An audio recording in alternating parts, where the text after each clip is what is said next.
Swami Subhangananda ji, Bishop Kurilos ji, distinguished religious leaders and senior leaders from the Congress Party and the UDF on the dais, brothers and sisters, friends from the media, I'd like to welcome all of you here today. അഭിവന്ദനായ സച്ചിദാനന്ദ സ്വാമിജി അവർകളെ, ബഹുമാനപ്പെട്ട പാണക്കാട് മുനവർലി ശിഹാബ് തങ്ങൾ, ബഹുമാനപ്പെട്ട സ്വാമി ശുഭാംഗാനന്ദജി, ബഹുമാനപ്പെട്ട bishop Coorilos G, എൻ്റെ ബഹുമാന്യരായ സഹോദരന്മാരെ, സഹോദരിമാരെ, വേദിയിലുള്ള ബഹുമാനപ്പെട്ട സന്യാസിമാരെ, കോൺഗ്രസിൻ്റെയും UDF-ൻ്റെയും ബഹുമാന്യരായ നേതാക്കളെ, എൻ്റെ മാധ്യമ സുഹൃത്തുക്കളെ, ഇത്രയും മഹത്തായൊരു വേദിയിൽ നിങ്ങൾ സന്നിഹിതരായിട്ടുള്ള ഈ വേദിയിൽ നിങ്ങളെ ഞാൻ സഹർഷം സ്വാഗതം ചെയ്യുകയാണ്.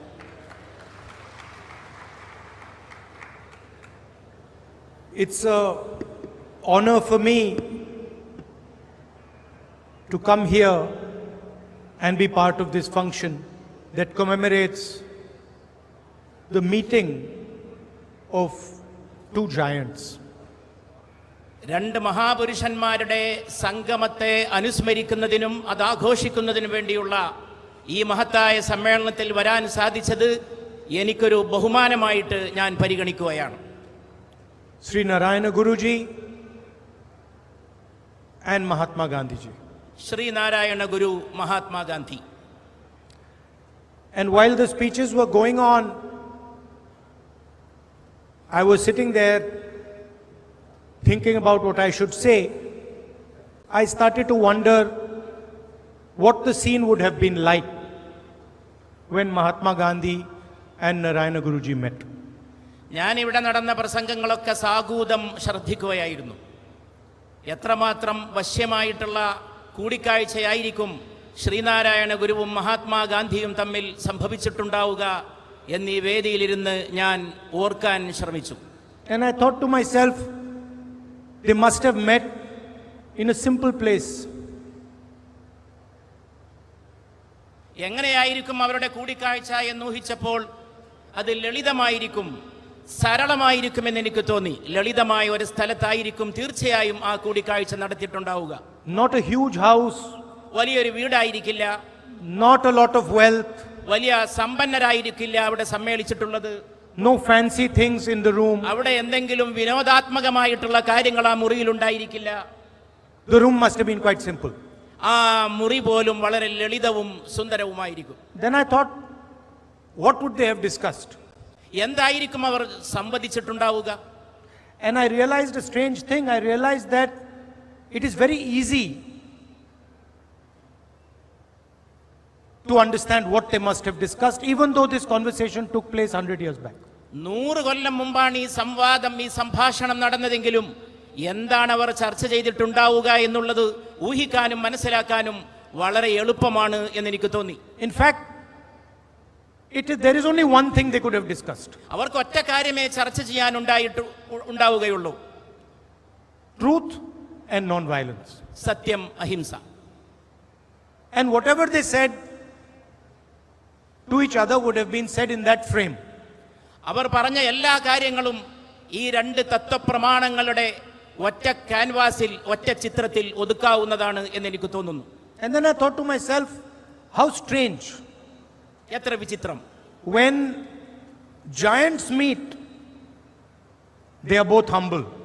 മഹാമേരുക്കൾ കൂടിക്കാഴ്ച നടത്തുന്നു, പക്ഷെ ആ കൂടിക്കാഴ്ചയിൽ അവർ വളരെ എളിയവരായിത്തീരുന്നു. And when small-minded people meet, there is so much ahankar, arrogance in the room. എന്നാൽ വളരെ ചെറിയ ആളുകൾ കൂടിക്കാഴ്ചക്ക് കൂട്ടിമുട്ടുമ്പോൾ ഇന്നുണ്ടാകുന്നത് വലിയ അഹങ്കാരവും വലിയ പ്രദർശനാത്മകതയുമാണ്. And then I thought, how strange. I am fighting for the Constitution of India. ഞാൻ ഇന്ത്യയുടെ ഭരണഘടനയ്ക്ക് വേണ്ടിയാണ് പോരാടുന്നത്. Everybody says that it's a book. പലരും പറയുന്നു അത് കേവലം ഒരു പുസ്തകമാണെന്ന്. That India adopted after its independence struggle. India സ്വാതന്ത്ര്യത്തിന് ശേഷം സ്വീകരിച്ച കേവലം ഒരു പാഠപുസ്തകം പോലുള്ള ഒരു പുസ്തകമാണത് എന്നാണ് പലരും പറഞ്ഞുകൊണ്ടിരിക്കുന്നത്. But right now, Swamiji gave me a book, biography of Narayana Guruji. പക്ഷെ അല്പം മുമ്പ് അഭിവന്ദനായ സച്ചിദാനന്ദ സ്വാമിജി എനിക്ക് ശ്രീനാരായണ ഗുരുവിന്റെ ഒരു ജീവചരിത്രം സമ്മാനിച്ചു.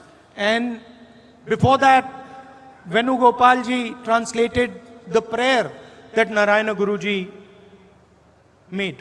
അതിനു മുമ്പ് ശ്രീ വേണുഗോപാൽജി നാരായണ ഗുരുവിന്റെ ദൈവദശകം എന്ന പ്രാർത്ഥനാ വചനങ്ങൾ എനിക്ക് മൊഴിമാറ്റം ചെയ്തു തന്നു. So I was thinking how strange that the values, the ideas of Narayana Guru are in the Constitution of India.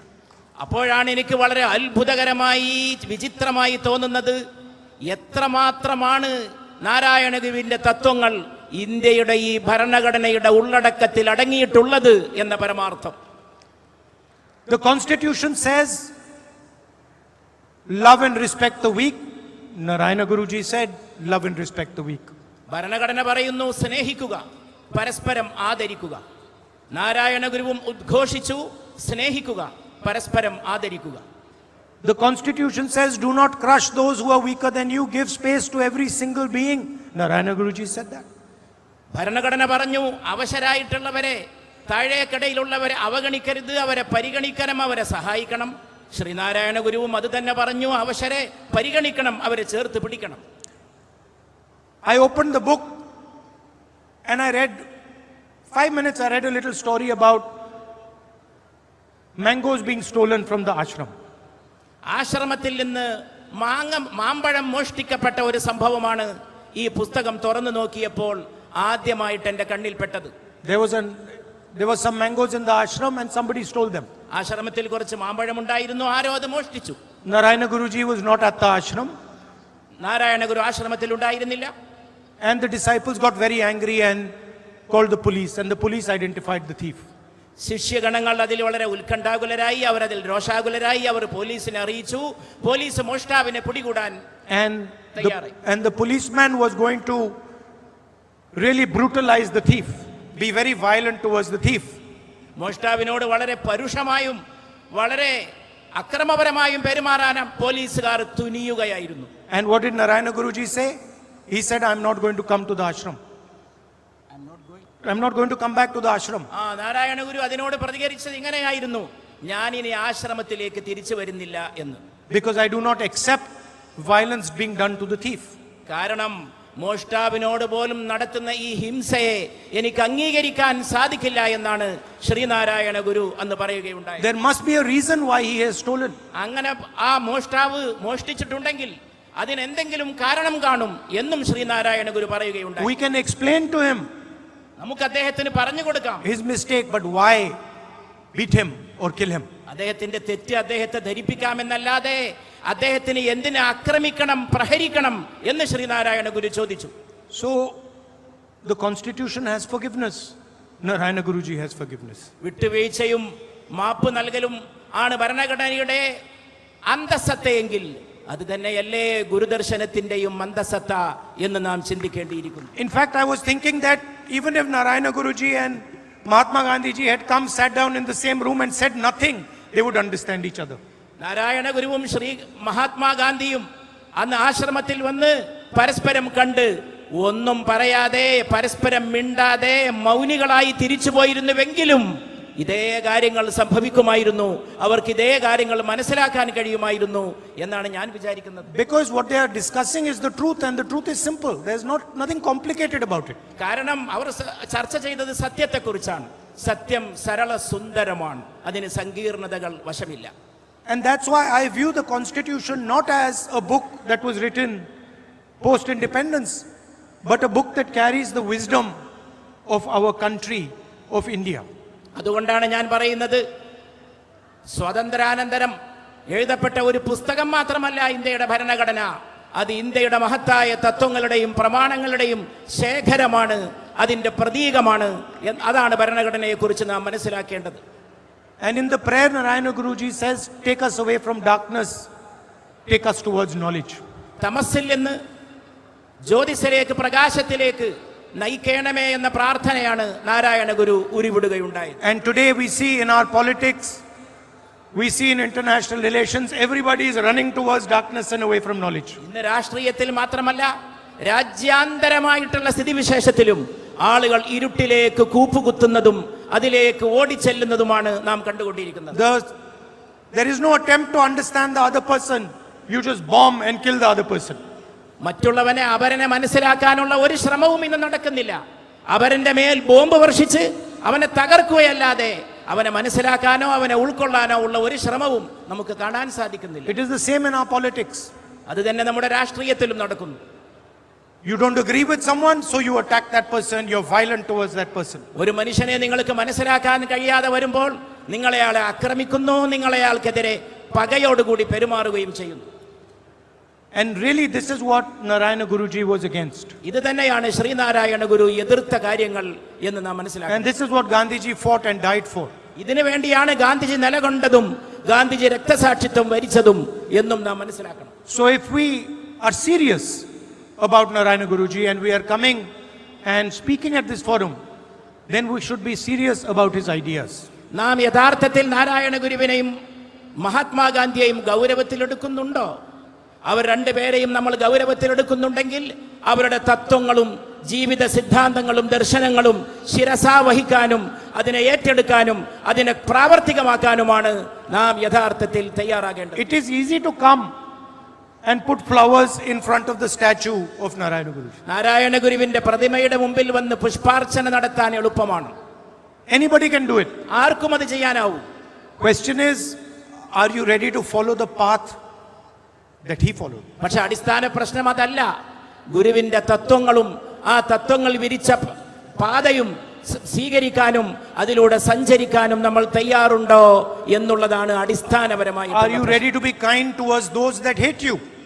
നിങ്ങളെ വെറുക്കുന്നവരോട് പോലും ദയ കാണിക്കാൻ നിങ്ങൾ തയ്യാറുണ്ടോ? Are you forgiving? നിങ്ങൾ മാപ്പ് കൊടുക്കുമോ? Are you humble? നിങ്ങൾ വിനീതരാണോ? Do you listen to the pain of other people? നിങ്ങൾ മറ്റുള്ളവരുടെ വേദന ശ്രദ്ധിക്കാൻ നിങ്ങൾക്ക് സന്നദ്ധതയുണ്ടോ? Or are you only interested in your own perspective? അതോ നിങ്ങൾക്ക് നിങ്ങളുടെ സ്വാർത്ഥത്തിലും സ്വന്തമായ നിലപാടുകളിലും മാത്രമേ താല്പര്യമുള്ളൂ? അതാണ് ചോദ്യം. So for me, giants like Narayana Guru are a guide. എന്നെ സംബന്ധിച്ചിടത്തോളം മഹാമേരുക്കളായ നാരായണ ഗുരുവും മഹാത്മാഗാന്ധിയും എന്റെ വഴികാട്ടികളാണ് എന്നുള്ളതാണ് ഞാൻ അവരെ മനസ്സിലാക്കുന്നത്. They are teachers. Our അധ്യാപകരാണ്. They show us the direction in which we should move. അവർ നമ്മൾ ഏത് ദിശയിലേക്ക് പോകണമെന്ന് നമുക്ക് വഴി കാണിക്കുന്ന ഗുരുക്കന്മാരാണ്. Finally, I thought to myself, how strange. Mahatma Gandhi fought the most powerful empire in the world. ഞാൻ ആലോചിക്കുകയായിരുന്നു, എത്ര ശക്തമായിട്ടുള്ള ഒരു സാമ്രാജ്യത്തെയാണ് മഹാത്മാഗാന്ധി ചെറുത്ത് തോൽപ്പിക്കുകയുണ്ടായത്. He was inspired and he listened to people like Narayana Guru. He spoke to them. He understood what they were saying. Narayana ഗുരുവിനെ പോലുള്ള മഹത്തുക്കളോട് ഗാന്ധിജി സംസാരിച്ചു. അവരിൽ നിന്ന് പ്രചോദനം ഉൾക്കൊണ്ടുകൊണ്ടാണ് ഇത്ര വലിയ പോരാട്ടത്തിനുള്ള ശക്തിയും ഊർജവും Gandhiji സംഭരിക്കുകയുണ്ടായത്. So he was fighting the strongest system in the world. ലോകത്തിലെ ഏറ്റവും സുശക്തമായിട്ടുള്ള ഒരു ഘടനയെ, ഒരു സംവിധാനത്തെയാണ് ഗാന്ധിജി, ആ സംവിധാനത്തോടാണ് പോരാടിയത്. And no matter what that system did to Gandhiji, nothing happened to Gandhiji. ആ ക്രമം, ആ ഘടനാവിശേഷം മഹാത്മാഗാന്ധിയോട് എന്ത് ചെയ്തു എന്നുള്ളതല്ല പ്രശ്നം. അതൊന്നും ഗാന്ധിയെ ബാധിക്കുകയുണ്ടായില്ല എന്നുള്ളതാണ് പ്രധാനം. They could have beaten him, put him in jail. അവർക്ക് അദ്ദേഹത്തെ പ്രഹരിക്കാമായിരുന്നു, തടവറയിൽ അടക്കാമായിരുന്നു, maybe even killed him. Nothing would have happened. അവർ വിചാരിച്ചിരുന്നുവെങ്കിൽ അദ്ദേഹത്തെ വധിച്ചു കളയാൻ പോലും സാധിക്കുമായിരുന്നു. So then I thought to myself, there is a difference between force and power. അവിടെയാണ് ഞാൻ മനസ്സിലാക്കുന്നത് ശക്തിയും അധികാരവും തമ്മിലുള്ള അന്തരം. The British Empire had force. British സാമ്രാജ്യത്വം എന്ന് പറയുന്നത് അവരുടെ ശക്തി. But they had no power. പക്ഷെ അവർക്ക് അധികാരമുണ്ടായിരുന്നു, പക്ഷെ ധാർമ്മികമായിട്ടുള്ള ശക്തി ഉണ്ടായിരുന്നില്ല. Gandhiji had no force, but he had the truth, and so he had power. ഗാന്ധിജിക്ക് അധികാര ശക്തിയോ മേധാശക്തിയോ ഉണ്ടായിരുന്നില്ല, പക്ഷേ അദ്ദേഹത്തിന് ധാർമ്മികമായ ശക്തി ഉണ്ടായിരുന്നു എന്നുള്ളതായിരുന്നു അദ്ദേഹത്തിന്റെ. And the same way Narayana Guru ji had no strength. അതുപോലെ നാരായണ ഗുരുവിന്റെ കയ്യിൽ മേധാശക്തിയോ ആധിപത്യ ശക്തിയോ ഉണ്ടായിരുന്നില്ല. He did not have huge amounts of wealth. അദ്ദേഹത്തിന് ധാരാളം സമ്പത്തുണ്ടായിരുന്നില്ല. He did not drive in a fancy car. അദ്ദേഹം ഒരു വലിയ വിനോദം പോലുള്ള ആഘോഷിക്കപ്പെടുന്ന പോലുള്ള വാഹനങ്ങളിൽ സഞ്ചരിച്ചിട്ടുണ്ടായിരുന്നില്ല. But he was easily the most powerful man in Kerala. പക്ഷേ in his time. ആ കാലഘട്ടത്തിലെ ഏറ്റവും സുശക്തനായ മനുഷ്യൻ മഹാത്മാഗാന്ധിയായിരുന്നു എന്ന് നാം മനസ്സിലാക്കും. And imagine his power that today, 100 years later, the entire political class of Kerala has come to commemorate him. ഒന്ന് ആലോചിച്ചു നോക്കൂ, ഒരു നൂറ്റാണ്ട് പിന്നിട്ട ശേഷം ഇതാ ഈ വേദിയിൽ കേരളത്തിന്റെ രാഷ്ട്രീയ മേഖലയിലെ രാഷ്ട്രീയ വൃത്തത്തിലെ നേതാക്കൾ അഖിലം സമ്മേളിച്ചുകൊണ്ടാണ് ആ ഗാന്ധിജിയുടെയും നാരായണ ഗുരുവിന്റെയും കൂടിക്കാഴ്ചയെ ഓർക്കാൻ വേണ്ടി നിങ്ങളുടെ എല്ലാവരുടെയും സാന്നിധ്യത്തിൽ ഇവിടെ എത്തിച്ചേർന്നിട്ടുണ്ട്. And there is a clear message to those that use violence, those that use hatred, from Narayana Guruji and Mahatma Gandhi ji. ഹിംസയും രോഷവും വെച്ചു പുലർത്തുന്നവർ, അതുകൊണ്ട് നടക്കുന്നവർ തീർച്ചയായും ഗുരുവിൽ നിന്നും ഗാന്ധിജിയിൽ നിന്നും വലിയ പാഠങ്ങൾ പഠിക്കേണ്ടിയിരിക്കുന്നു. And that message is that there is nothing to be gained from it, there is only something to be lost from it. ആ പഠിക്കേണ്ട പാഠം ഇതാണ്: ഹിംസയിൽ നിന്നും വിദ്വേഷത്തിൽ നിന്നും ഒന്നും നേടാനില്ല, നഷ്ടപ്പെടുത്താനാണെങ്കിൽ ധാരാളമുണ്ട് താനും. The political fight in India is also very similar. ഇന്ത്യയിലെ രാഷ്ട്രീയ സമരവും ഇതുപോലെ തന്നെ മനസ്സിലാക്കാൻ നമുക്ക് സാധിക്കുന്നതാണ്. On one side there is truth, non-violence, humility. ഒരു ഭാഗത്ത് സത്യമുണ്ട്, സൗമ്യതയുണ്ട്, അഹിംസയുണ്ട്. And on the other side there is anger, violence, hatred and arrogance. മറുഭാഗത്ത് രോഷമുണ്ട്, ഹിംസയുണ്ട്, വൈരമുണ്ട്, വിദ്വേഷമുണ്ട്.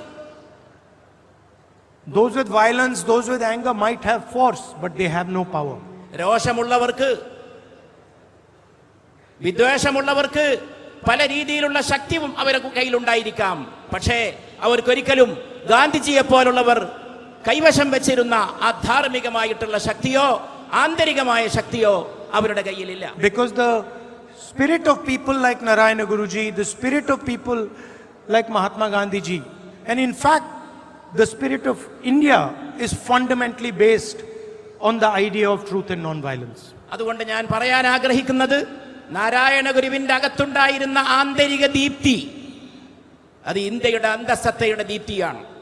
ഇന്ത്യ എന്ന് പറയുന്ന മഹാരാജ്യത്തിന്റെ പ്രമാണങ്ങളുടെ ശക്തിയാണ്, അതിന്റെ ചൈതന്യമാണ്. അത് തന്നെയാണ് ഈ മഹാന്മാരായ നേതാക്കന്മാരെയും രൂപകൽപ്പന ചെയ്തത് എന്നാണ് ഞാൻ മനസ്സിലാക്കുന്നത്. So for me it is a great honor to come here, and I bow my head to both Narayana Guruji and Mahatma Gandhi ji for showing India and her people the correct direction to move towards. ഞാൻ ഇവിടെ വന്നതിൽ കൃതാർത്ഥനാണ്. ആ കൃതാർത്ഥത നിങ്ങളെ അറിയിച്ചുകൊണ്ട് ഞാൻ ഈ രണ്ട് മഹാപുരുഷന്മാരുടെ മുമ്പിൽ എൻ്റെ ശിരസ് നമിക്കുകയാണ്. പ്രത്യേകിച്ച് ഗാന്ധി നൽകിയ പോരാട്ടം, ഗാന്ധിജിയാണ് നമ്മളെങ്ങനെ മുന്നോട്ട് പോകണമെന്ന കാര്യത്തിൽ നമുക്ക് വഴികാട്ടിയത് എന്നും ഞാൻ പ്രത്യേകം എൻ്റെ സഹോദരങ്ങളെ ഓർമ്മിപ്പിക്കുന്നു. I'd like to thank the organizers, thank Swamiji and everybody who has made this wonderful function a possibility. ഇത്രയും മഹത്തായ ഒരു ചടങ്ങ്, ഇത്രയും വിസ്മയകരമായ ഒരു ചടങ്ങ് സംഘടിപ്പിച്ച എല്ലാ സംഘാടകരെയും വിശേഷിച്ച് സ്വാമിജിയെയും ഞാൻ പ്രത്യേകം അഭിനന്ദിക്കുകയാണ്. നമസ്കാരം.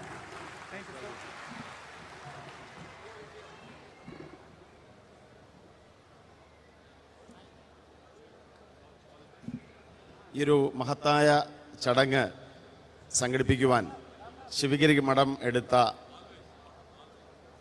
മുൻകൈ വാക്കുകൾ കൊണ്ട് പ്രശംസിക്കുവാൻ കഴിയുന്നതല്ല. ശിവഗിരി മഠത്തിൻ്റെ പ്രതിനിധിയായി ഈ മഹാസമ്മേളനം വിജയിപ്പിക്കുവാൻ ശ്രീ അടൂർ പ്രകാശ് എംപിക്കും ശ്രീ PV മോഹൻജിക്കുമൊപ്പം ഇവിടെ കഴിഞ്ഞ കുറേ ദിവസങ്ങളായി ശ്രീ DCC പ്രസിഡന്റ് ശ്രീ രാജേന്ദ്ര പ്രസാദിനൊപ്പം ഇവിടെ നിന്നത് സ്വാമി ശ്രീ ജ്ഞാനതീർത്ഥ അവർകളാണ്. ജ്ഞാനതീർത്ഥ സ്വാമിജിയെ രാഹുൽജി ഇപ്പോൾ ഈ വേദിയിൽ വെച്ച് ആദരിക്കുന്നതായി അറിയിച്ചിട്ടുണ്ട്.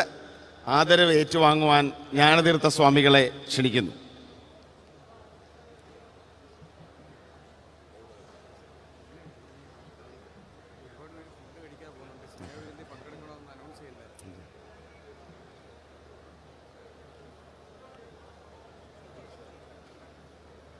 രാഹുൽജിക്ക് ആദരവ് നൽകുവാൻ ശിവഗിരി മഠത്തിൻ്റെയും ജില്ലാ കോൺഗ്രസ് കമ്മിറ്റിയുടെയും സംഘാടക സമിതിയുടെയും ആദരവ് രാഹുൽജിക്ക് കൈമാറും. അതോടൊപ്പം ഈ വേദിയിൽ ഡോക്ടർ നിരവധി അവയവമാറ്റ ശസ്ത്രക്രിയകൾ നടത്തിയ ഡോക്ടറെ ശിവഗിരി മഠാധിപതി സച്ചിദാനന്ദ സ്വാമികൾ ആദരിക്കും.